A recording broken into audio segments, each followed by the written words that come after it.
IT job కోసం చూస్తున్నారా? ఐటీలో కెరియర్ బిల్డ్ చూసుకోవాలనుకుంటున్నారా? అయితే సమాధానం కోడింగ్ ట్యూటర్. చిరంజీవి గారిని కూడా సెట్స్లో కలిసే ఛాన్స్ వచ్చినప్పుడు వచ్చినప్పుడు ఏం రీకాల్ చేసుకుంటారు సార్? ఆ టైంలో మాట్లాడడం కానీ ఫస్ట్ టైం మాట్లాడినప్పుడు పాపం చిరంజీవి గారు అంటే పాపం అంటే నా ఉద్దేశం ఆయన మాట్లాడనివ్వకుండా నేనే 10 నిమిషాలు మాట్లాడాను ఆయన అంటే లిటరలీ ఎన్నో ఏళ్ళ నుంచి బిల్డప్ అయినది ఉంటుంది కదా, అన్నీ చెప్పేసుకోవాలన్నట్టు ఉంటుంది మనకేమో. అండ్ పాపం ఆయన 1-on-1 టైం ఇచ్చారు యాక్చువల్లీ. నేను గడ్డవేగా చేసింది ఆయన గుర్తుపెట్టారు. సో రాజశేఖర్ సినిమాలో నాకు గుర్తుంది, నాకు రాజశేఖర్ సినిమాలో చేసావు కదా అని చెప్పారు అనమాట. సో అమ్మాయి అలా గుర్తుందా అని చెప్పి నేను వాజ్ వెరీ హ్యాపీ ఆయన కలిసినప్పుడు. లక్కీగా he gave me a good 10 minutes time. So పర్లేదమ్మా టీ తీసుకో అని చెప్పి టీ కూడా ఇచ్చారు, కానీ వద్దు సార్ టీ తీసుకుంటే నాకు తాగే టైం కూడా వేస్ట్ చేయాలని లేదు. లిటరలీ ఆ టీ తాగేటప్పుడు I don't want to divert అనమాట. సో చాలా బాగా వచ్చింది. యాక్చువల్లీ మీరు ఆయన రీఎంట్రీ అప్పుడు కలిశారు చిరంజీవి గారిని? నేను ఆయన్ని వేరే సినిమా రామ్ చరణ్ గారి వినయ విజయరామ షూట్లో కలిసాను. ఓకే. అప్పుడు ఇక్కడ కాదు, ఇక్కడ నేను ఆయనతో సినిమా ఇండస్ట్రీలో సినిమా షూట్లో ఎక్కడ కలవాల, మేము షూటింగ్ చేసుకుంటుంటే ఆయన వచ్చారు ఆ రోజు. సో అప్పుడు కలిసాను అనమాట. ఒక 10 minutes, అద్భుతమైన 10 minutes అది. From my childhood is like ఆయన అమితాబ్ బచ్చన్ ఇద్దరు బాగా ఇష్టం. బచ్చన్ గారిని ఎప్పుడు కలిసే ఛాన్స్ ఇంకా రాలేదు సార్? ఒకసారి వచ్చిందండి. కలిసా. మన అన్నపూర్ణలో యాడ్ ఏదో చేస్తున్నారు, డాబర్ యాడ్. ఓకే. అయితే వెళ్ళి నుంచుని 4 గంటల నుంచి చూసా. జస్ట్ ఒక్కసారి హాయ్ చెప్పి అంతే, హాయ్ సార్ నమస్తే సార్ అని చెప్పాను కానీ but that was also another Amitabh Bachchan. Yeah Bachchan like. So nice. So ఇప్పుడు ఇండస్ట్రీలో ఆల్మోస్ట్ చాలా మందిని కవర్ చేశారు. ఇప్పుడున్న స్టార్స్ అయితే అందరినీ కవర్ చేస్తారు. కవర్ చేయటం బ్రో అంటే మాది రిపోర్టర్ భాష ఇదేదో ఉంటుంది కదండి, అది కవర్ అయిందా? కవర్ అయిందా? టిక్ మార్క్ కాదు బ్రదర్, న్యూస్ కవర్ అయిందా? మాకు కొంచెం అది చెక్ మార్క్ టిక్ మార్క్ కాదు. బేసికలీ నాకు అవన్నీ మీరు అన్న మాటలో ఒక నిజం మాత్రం ఉంది. ఏంటంటే చిన్నప్పుడు మనం పెరిగినప్పుడు ఇష్టపడిన వాళ్ళతోటి మాత్రం సినిమా చేస్తే, స్క్రీన్ షేర్ చేసుకుంటే మాత్రం చాలా ఆనందం వేస్తుంది. అది ఇంకా చిరంజీవి గారితో మాకు కాలం ఇంకా అక్కడ దాకా తీసుకెళ్ళలేదు. బట్ వెంకటేష్ గారితో చేశాను, నాగార్జున గారితో చేశాను, బాలయ్యబాబుతో చేశాను, సో రాజశేఖర్ గారు కూడా చేశాను. సో ఇలాగా జగపతి బాబు గారితో చేశాను obviously. So these are very good happy experiences. నాకు ఇష్టమైన వాళ్ళిద్దరు, ఇంకో పేరు కూడా మర్చిపోయాం ఇక్కడ, రవితేజ గారు. ఆయన అంటే అసలు అంటే ఎందుకు అంత ఇష్టం అంటే, చిరంజీవి గారు హీరో అయిపోయిన తర్వాత ఫస్ట్ నుంచే ఆయన హీరో, ఆల్మోస్ట్ ఫస్ట్ నుంచే ఆయన హీరో. ఒక హీరోగా ఉండి కష్టపడటం ఒక వంతు అయితే, 10 ఏళ్ళు ఇండస్ట్రీలో కష్టపడి హీరో అవటం ఇంకో వంతు. 10 ఏళ్ళు అలా ఉండటం, జస్ట్ నిలదొక్కుని జస్ట్ ఉండటం అనేది అది మెంటల్ అచీవ్మెంట్. అది నేను రవితేజ గారికి సెల్యూట్ కొట్టేస్తాను నేను. ఎందుకంటే ఆయన ఎన్ని సినిమాలు ఎక్కడో కర్తవ్యం అనే సినిమాలో సాయి కుమార్ గారికి ఫ్రెండ్ లాగా చిన్నదేదో రోల్ ఉంటుంది. మళ్ళీనేమో అల్లరి పీరియడ్లో గిటార్ ఏదో వాయిస్తా, గిటార్ డ్రమ్స్ ఏదో వాయిస్తా. ఐ మీన్ ఆయన కూడా. సో అంతే, అంటే మీకు ఆ హోప్స్ కూడా పోతూ ఉంటాయి, ఆ ప్యాషన్ కూడా తగ్గిపోతూ ఉంటుంది మామూలుగా అయితే. బట్ ప్యాకప్ ఈజీగా వెళ్ళిపోతాయి. జనరలీ మనకి ఇక్కడ కుదరదురా అని వెళ్ళిపోయే వాళ్ళు చాలా మంది ఉంటారు. But I think he's not one of them. Obviously is not one of them. ఆయన జల్లెడ్లో అసలు జారిపోకుండా పట్టుకుని అలాగ ఉన్నట్టున్నారు. సంథింగ్ ఈరోజు చాలా మందికి ఇన్స్పిరేషన్ అయ్యారు. అబ్సల్యూట్లీ. నాకు ముందు నుంచి కూడా వీళ్ళు చిరంజీవి గారు, రవితేజ అంటే బాగా, అంటే in terms of work, in terms of being there. ఇప్పుడు అమితాబ్ బచ్చన్ గారు అంటే నాకు అసలు కనీసం ఐడియా కూడా లేదుగా ఆయన ఎలాంటి ఛాలెంజెస్ ఫేస్ చేశారో. బట్ వీళ్ళిద్దరుది అయితే automatically you know A stage నుంచి ఎంతవరకు అండ్ ఎంత ఇంప్రెసివ్గా ఉందో లైఫ్. సో ఇప్పుడున్న స్టార్స్ అందరిలో, ఇప్పుడున్న యాక్టర్స్ అందరిలో కూడా ఐ మీన్ ఇప్పుడు లేదు ఇంకా ఎవరు బ్యాక్గ్రౌండ్ నుంచి వచ్చారా లేదా, అంత ఓపెన్ అయిపోయింది అందరికీ, గేట్స్ ఓపెన్ అన్నట్టు కొంచెం ఎక్కువ ఓపెన్ అయినట్టు అనిపిస్తుంది. అందరూ వెళ్తున్నారు, లోపలికి ఎంట్రీ ఇస్తున్నారు, ఫస్ట్ సినిమాతోనే హీరో అవుతున్నారు, సెకండ్ సినిమాకి స్టార్ అవుతున్నారు, ఇంత కైండ్ ఆఫ్ ఉంది. బట్ స్టిల్ నాని గారిని కొంచెం మనం ఇంకా కన్సిడర్ చేస్తున్నాం, అంటే బ్యాక్గ్రౌండ్ లేకుండా వచ్చారు అనేది కొంచెం. అంటే బ్యాక్గ్రౌండ్ మీదే అక్కడ ఉండకుండా మనం బేసికలీ నాని గారిని ఏంటంటే you see a lot of span that he has developed. ఒక సినిమా హిట్ అయ్యి ఒక స్టార్ అయిపోయిన తర్వాత వాళ్ళు చేసే పర్ఫార్మెన్స్ కానీ అవి కానీ ఆ జోన్లోనే ఉండి ముందుకెళ్తుంది ఇన్ జనరల్, అది జనరల్గా. బట్ నాని ఇక్కడి నుంచి మొదలుకొని స్పాన్ పెంచుకుంటూ స్టార్డమ్ పెంచుకుంటూ స్టార్డమ్ పెంచుకుంటూ ఇలా వెళ్తున్నారు ఆయన. So that is the difference. Performance ఇప్పుడు సరిపోదా శనివారం ఉందా, లేకపోతే ఏంటది శ్యామ్ సింగ్ రాయ్ ఉందా, లేకపోతే జెర్సీ ఉందా, ఎన్ని అంటే మీరు చెప్పుకోవడానికి బోల్డ్ అన్ని ఉన్నాయి. దసరాలో ఒక అవతారం అయితే అలా. So my point is that he's trying to scale up and scale broad. So I like, అందుకని మనం ఇంకా అంటే గ్రోత్ కనిపిస్తూ ఉంది కాబట్టి ఇంకా ఆయన అవుతున్నారు అని అక్కడ ఆగలే, మీరు అయిపోయారు అని అనుకుంటా ఇంకా అవుతున్నారు అంట. But he's already is becoming bigger and bigger. So అది నేనంట. సో ఇప్పుడు రీసెంట్గా మన ప్రభాస్ గారిది, సందీప్ రెడ్డి వంగ గారిది పోస్టర్ వచ్చింది. సో మీరు కొలాబరేట్ అయినట్టున్నారు కదా సార్ సందీప్ రెడ్డి వంగ గారితో, అయ్యారా? లేదండి, నేను ఇంకా అర్జున్ రెడ్డిలో మీరు ఉన్నారేమో అని అనుకుంటున్నాను నేను. అంటే ఆ లెవెల్ ఇంపాక్ట్ ఉంది కదా, కొంచెం ఇంటెన్సివ్ సీన్స్ ఉన్నాయి కదా, మీరు కూడా ఉన్నారేమో అని అనిపించింది. బాగుండేదని నాకు అనిపిస్తుంది. బట్ లేదు, ఆయన కలిసాను కాకపోతే just met him once in Krish గారి పార్టీలో ఏదో ఉంటే కలిసాను.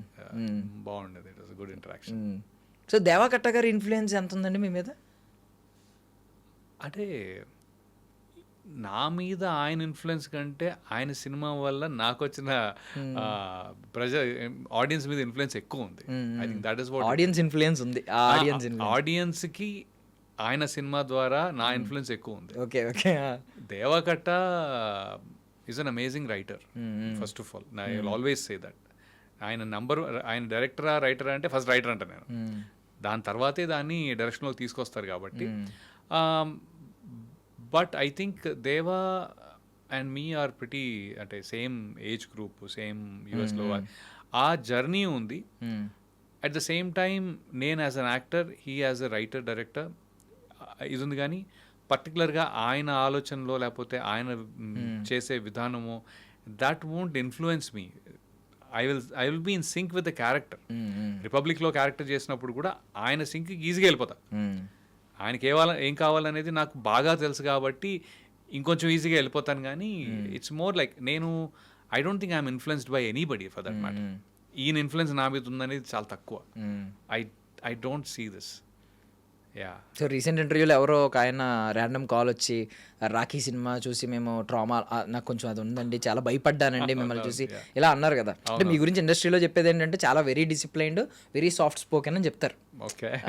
బట్ ఈయన ఇలా చెప్పినప్పుడు మీరు ఏమైనా షాక్ అయ్యారా? కొంచెం ఏమన్నా? నాకు తెలుసు కదా దాని ఎఫెక్ట్ తెలుసు కదా. రాఖీ సినిమా ఎఫెక్ట్ నాకు బాగా పడిందండి, బాగా పరిచయం. అంటే జనాల్లో ఎలాంటి ఎఫెక్ట్ ఉంది అని తెలుసు. ఎవరన్నా సీరియస్ గా అది ఒకవేళ ఐ మీన్ రియల్ క్యారెక్టర్ అని ఫీల్ అయినట్టు చాలా మంది ఊర్లలో అలాగే ఫీల్ అవుతారు, వచ్చి అరుస్తూ ఉంటారు, ఎందుకు అలా చేసావు ఇలా చేసావు. అది ఉంది, అలాంటి ఎక్స్పీరియన్స్ అయిపోయినాయి. ఎక్స్పీరియన్స్ చూశాను, మన ఐ డ్రీమ్ దాంట్లోనే చెప్పాను కూడా. There are lot of it. But I think I kind of moved on from it అనమాట. ఇప్పటికి కొద్దిగా, ఎందుకంటే ఆ జనరేషన్ 20 ఏళ్ళ క్రితం జనరేషన్ అది. నన్ను ఇప్పుడున్న వాళ్ళు టాక్సీ వాలాలో ప్రొఫెసర్ అని చూస్తున్నారు. ఓకే, ప్రాబ్లీ ఇప్పుడు శంబాలాలో రాములని చూస్తారేమో తెలియదు. బట్ లాస్ట్ 10 ఏళ్లలో మీకు 20 ఏళ్ల కుర్రాళ్ళు ఉంటారు కదా, ఐ మీన్ జనరేషన్ 20 నుంచి 30 ఉంటుంది కదా, వాళ్ళందరూ నన్ను టాక్సీ వాళ్ళ మనిషి అనే చూస్తున్నారు. వాళ్ళకి రాఖీ తెలీదు. అప్పుడు ప్రాబ్లీ వాళ్ళు పుట్టలేదో లేదా పుట్టినా వాళ్ళు 5 ఏళ్ళలో 10 ఏళ్ళలో ఉండుంటుంది. So I don't think they have a impact of Rakhi as much as they have an impact of these movies. అది కమింగ్ టు శంబాలా, మీరు ఎలా అంటూ ఉంటారు, బట్ వెనకాల విఎఫ్ఎక్స్ ఒకటి షార్ట్ వేశారు, అది మీకు ముందు చూపించారా? ఈ కైండ్ ఆఫ్ షార్ట్ వస్తుంది ఇలాగేమన్నా చూపించారా షూట్ టైంలో? అంటే ఇలా బేసికలీ ఉంటుందని చెప్పారు. ఉంటుందని చెప్తే నేనే మాట్లాడితే పెట్ట మొదలెట్టాను. అది ఆ షార్ట్, ఐ మీన్ అక్కడ ఏదో ఒక గ్లోబ్ లో ప్లానెట్స్ తిరుగుతున్నట్టు సంథింగ్ ఏదో పెట్టారు కదా. ఉంటుంది అని చెప్పారు నాకు. అలా ఏదో అతికిస్తారు, అదేదో ఇక్కడి నుంచి వస్తుంది అని అంటే అప్పుడు నేనే I think I just thought body language అది యాడ్ చేద్దాం, ఏదో నాకు తెలియదు ఏదో అవుతుంది టైప్లో, అంటే కొత్త కోపం ఎక్కువ వస్తుంది టైప్లో. అది కోపంలోనూ ఉండాలి, నా సొంత భావనలోనూ ఉండాలి టైప్. ఇప్పుడు ముందు నుంచి చేస్తున్నాం అనుకుంటున్నాను కానీ అది మీకు తర్వాత చూడంగానే కనెక్ట్ అవుతున్నారు కానీ అది లేదనుకోండి, అయినప్పటికీ ఏంటి విసుగ్గా ఉన్నాడు అనేది తెలుస్తుంది అంతే. అవును, ఆ సర్పంచ్ వాళ్ళందరూ ఊరు పెద్ద వాళ్ళు వచ్చి మాట్లాడుతున్నప్పుడు మీరు ఇలా అనుకుంటా ఉంటారు, ఏంటి ఈయన ఇంత అంటే పక్కన పెద్ద ఆయన ఉన్నాడు, రెస్పెక్ట్ ఇవ్వట్లేదు, ఈయన కొంచెం ఆరోగ్యంట్ లాగా అనుకున్నా కానీ. బట్ రీసెంట్గా ఆది గారిది ఒక అదే ఆ ప్రీ రిలీజ్ ఈవెంట్లోది, ఐ మీన్ ఆ ఈవెంట్లోది ట్రెండ్ అయిందండి, సక్సెస్ మీట్లోది సంథింగ్ ఎవరిని మన పాప ఆది గారు ఫోన్ మాట్లాడుకుంటుంటే వెనకాల సాయి కుమార్ గారు పిలిచారు. అంటే ఫాదర్ ఎప్పుడు సన్నగా అలాగే ఉంటాడు, అది బయట వాళ్ళకి అందరికీ తెలుసు, ఎవరికాలకి ఇండివిజువల్లీ ఫాదర్కి ఎప్పుడు సన్న అనేటోడు మామూలే, ఎంత పెద్ద స్టార్ అయినా కూడా. ఆ రోజు అలా పిలిచినప్పుడు అందరూ బాబు కొంచెం ఈవెన్ మీరు చూస్తే మీమ్స్ చాలా వచ్చినాయి, ఏంటి ఇలా పిలిచారు పాపం, ఆయన చాలా ఇన్నోసెంట్ గా, ఫాదర్ కదా రెస్పెక్ట్ ఉంటుంది, ఇలా జేబులో పాకెట్ లో ఫోన్ పెట్టి ఇలా వచ్చారు.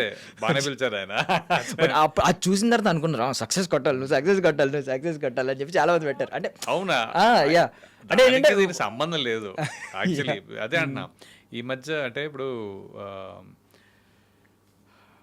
That is a normal pure feeling which is good. అది అది లోపల పెట్టరా. ఒక విషయం చెప్పనా, ఫోన్లు ఎలా అయిపోయినాయి అంటే ఇప్పుడు నిజం చెప్తున్నా, మా అబ్బాయి అన్నాడు, నేను ఫోన్ చూసుకుంటుంటే నాన్న కొద్దిగా ఫోన్ పక్క పెడతావా అంటాడు. ఇది రివర్స్ లిటరలీ. సో ఒక్కోసారి మనం ఈరోజు యాక్చువల్లీ మార్నింగ్ నేను నా భార్య మాట్లాడుకుంటూ ఉన్నాం, ఫోన్ ఎందుకు అని చూస్తున్నాం అంటే ఒక్కోసారి మనం చేసే పనులు కూడా ఫోన్లోనే ఉన్నాయి. ఏది ఓటీపీలు వస్తాయి, ఆధార్ కార్డు బేస్ మీద ఓటీపీలు, బ్యాంక్ అకౌంట్, అరే మరీ ఎక్కువ అయిపోయింది. అంటే ప్రతిదీ ఫోన్ మీద అయిపోయేటప్పటికి అక్కడికి వచ్చి ఎవరు మెసేజ్ పంపించి ఇక్కడ ఏదో బ్యాంక్ ఏదో చూడడానికో లేకపోతే ఇంకోటి ఏదో చూడడానికి వస్తో పక్కన మెసేజ్ ఇన్స్టాగ్రామ్కి వెళ్తాం, ఇన్స్టాగ్రామ్ నుంచి ఫేస్బుక్కి వెళ్తాం, ఇలా ఉంది పరిస్థితి. కష్టమే ఫ్యూచర్ జనరేషన్ బాగా. అవును సార్, నేనే ఏదైనా యాప్ ఓపెన్ చేసినప్పటికి ఇలా నొక్కే లోపు అక్కడ ఇంకొక నోటిఫికేషన్ వస్తుంది, కొత్త యాప్ ఓపెన్ అవుతుంది, తెలియకుండా ఈ రేంజ్ లో ఉందన్నమాట. సీరియస్లీ అమ్మో, ఇప్పుడు రాబోయే కాలంలో మేజర్ ప్రాబ్లం ఫోనే అవ్వచ్చు నాకు తెలిసి. సీరియస్గా దాన్ని మేనేజ్ చేయడానికి సారీ మిస్టేక్ మేనేజ్ చేయడానికి బాగా ఇప్పుడు అంటే ఫ్లోలో తీరిపోతుంది అన్నారు కదా, దాని గురించి కూడా అడుగుతాను. మహేష్ బాబు గారు అందరూ అంటారు యాక్చువల్లీ, అదే ఎంత బాగున్నావు అంతే, ఏదో అదే సంథింగ్ సర్కార్ వారి పాటలు అనుకుంటా, అందరూ ఎలాగ అనుకుంటున్నారు మెయింటైన్ చేయడానికి తీరిపోతుంది అంటారు. మీకు ఎప్పుడైనా అది ఉందండి, అంటే మెయింటైన్ చేయడానికి? ఆబ్వియస్లీ జీన్స్ మంచిది, బట్ స్టిల్ అడుగుతున్నాను. ఏమో గురుగారు అంతేం మెయింటైన్ చేయలేదు నేను ఎప్పుడు అలా. నేను పెద్దగా I don't drink and I don't smoke, like as a smoker or a drinker I'm not. So I think plus నేను పెద్ద విపరీతంగా ఫుడ్ ప్రేమికుడిని ఏం కాదు, ఏదో మనకి టైంకి తినేస్తే అయిపోద్ది టైప్ అనమాట. మ్యాక్సిమం ఏంటంటే స్వీట్లు అంటే బాగా వీక్నెస్, అది ఒకటే, అది తప్పితే I think overall I'm okay. So అందుకని కష్టపడి కంట్రోల్ చేసుకోవాల్సింది ఏమీ లేదు. అంతేమి కష్టపడి కంట్రోల్ ఏం చేయలేదు. బట్ ఐ థింక్ ఈ మధ్య కొద్దిగా నేను చేయాలి, ఇప్పుడు స్టార్ట్ చేయాలని కొద్దిగా బాగా కొంత ఫిట్ అయినా అవుదాం అని మళ్ళీ అనిపించింది. మీరు చాలా ఫిట్గా ఉన్నారు కదా సార్, కనిపిస్తున్నాం. బట్ థింగ్ ఏంటంటే మీరు అప్పుడులా వచ్చి ఉంటే ఇప్పటికి లాస్ట్ టైం చాలా మంది కింద ఆ బియర్డ్ అది ఉండడం వల్ల కంప్లీట్ ఒక అర్లీ 30s ఉన్నట్టే అనిపించారు. క్లియర్లీ 30 దాటారు, 31, 32 ఎవడైనా నమ్ముతాడు, అలా ఉన్నారు. ఇప్పుడు కొంచెం పోన్లేండి కొంచెం కావాలని, ఎందుకంటే ఎప్పటికీ ముందుకెళ్ళట్లేదు బండి, అంటే లుక్ వైజ్ గా బేసిక్ గా వాళ్ళు ప్రతిసారి చూసినప్పుడు ఇంకా ఎవరు ఇలానే ఉన్నాడు ఏంటి అనే టైప్ లో ఉంది. అది హీరోకి సూట్ అవుద్ది, సపోర్టింగ్ క్యారెక్టర్ కాదు. ఇన్ జనరల్ అది ఎందుకంటే ఇప్పుడు నేను ఒక పాత్ర, ఒక ఫాదర్ రోలో లేకపోతే ఒక బాబాయ్ రోలో ఒక ఏదైనా చేయాలంటే కొంత మార్పు రావాలిగా. సో హీరో అంటే ఆటోమేటికలీ మెయింటైన్ చేసి వాళ్ళు ఫైట్స్ ఇవి అవి యాక్షన్ డాన్స్లు అన్నీ చేయాలి కాబట్టి they have to maintain also, కనిపించాలి కూడా అలా, ఎప్పటికీ ఆ విజువల్ అలా అనిపించాలి. So that is the requirement. మన రిక్వైర్మెంట్ ఏంటంటే పాత్ర కనిపించాలి, పాత్ర లాగా అనిపించాలి. సో మనకి మారుతూ ఉంటుంది. సో అందుకని ఓకే, అందుకే పొట్ట పెంచుతున్నాయి ఈ మధ్య బాగా. సో అంటే ఇప్పుడు ఐ మీన్ మీరే అన్నారు